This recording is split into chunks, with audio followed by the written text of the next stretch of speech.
Colorado's state Supreme Court has voted to block former President Donald Trump from standing in the state primary for the next presidential election. Yes, the court gave a majority vote after ruling that Trump's involvement in the January 6th Capitol Hill riots bars him from electoral office. Joining us now is GB News reporter Charlie Peters. Charlie, this is an extraordinary story.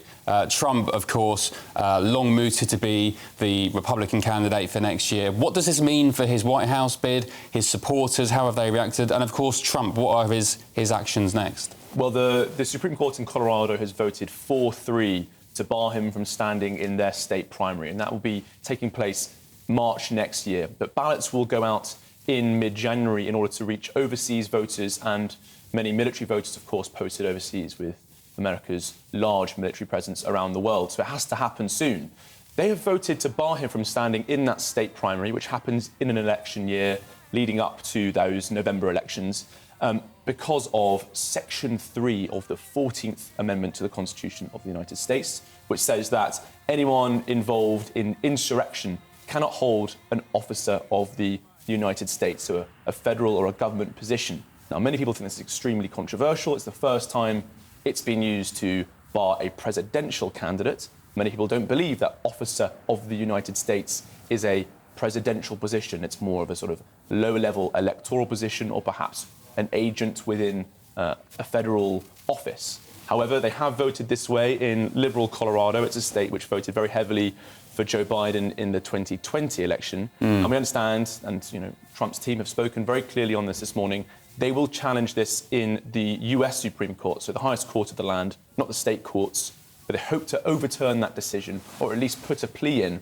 before January 5th. And the basis of this decision, right, is the claim that Trump supported insurrection on January the 6th, 2021, those Capitol Hill riots. But he was never actually found guilty of any crime there. So that is the line being deployed. And let's be frank, this court is packed full of Democratic appointed judges, isn't it? This is what his supporters are saying, a political attack on Donald Trump. I mean, it's in a lengthy statement they released in their judgment, 213 pages, the Colorado Supreme Court, voting 4-3. So even in that liberal-leaning legal space, there is still some dissent, quite significant dissent against it. And they do say that they didn't take the decision lightly. They engage with it without fear or favour.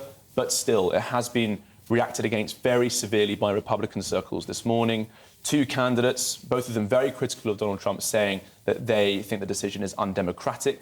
They want voters to challenge Donald Trump. They don't want the legal system to block him. And so that is the line being taken not only by Trump's team, but also by Trump's opponents within the Republican Party.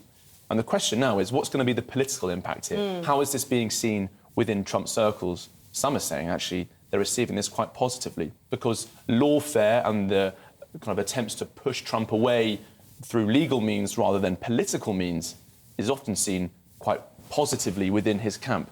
They are poising this as Trump versus the world, Trump versus the liberal elite. But it Trump just versus galvanises the base, doesn't it? He's turning to his team and saying, whose side are you on, mine or theirs? Yeah. So what does Team Trump do now? Talk of taking this, challenging this at the US Supreme Court. Well, last time there was a big legal crisis involving the president was in August when he was indicted in Georgia on election racketeering charges. Now, again, this was seen as a big victory for Donald Trump because, of course, that famous mugshot was produced. Within hours of that being published, the Trump campaign made millions of dollars in merchandising, and they further added to that depiction of the former president of a man versus the system. Here he is fighting for you, looking very masculine, as his team said at the time. They really did say that. Well, I remember being in Vegas a few months back, and there were official Trump merchandise flogging T-shirts of his mugshot on mugs and T-shirts, and mailers going around to the Republican base as well. Well, it made millions of dollars, and I think there will be similar appeals going out today. Help us fight the system, help us fight the swamp. And this next case is likely to be heard in the new year. They will put in that appeal with the Supreme Court in Washington to challenge this decision so that he can be on the ballot come March in Colorado.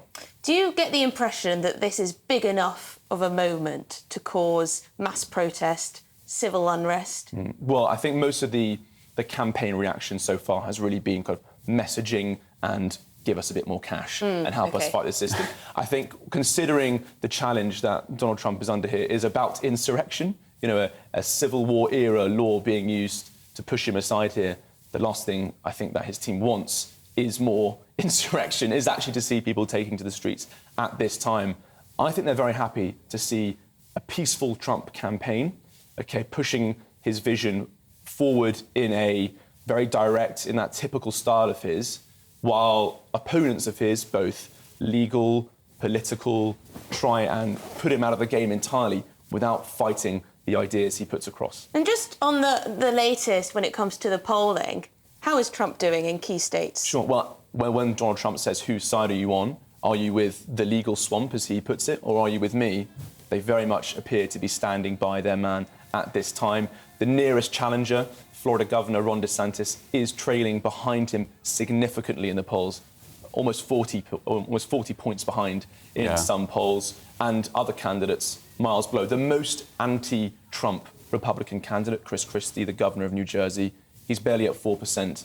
Trump has well over half of the Republican polling. Is Chris Christie one of the guys today, because as you said, he's a vehement Trump opponent, he hates him, to be frank, he's admitted it himself. Is he one of the Republicans today who have come out and said that this Colorado decision is an attack on democracy? He is. He has said this is an undemocratic move. He wants to see the voters vote out Donald Trump rather than the system.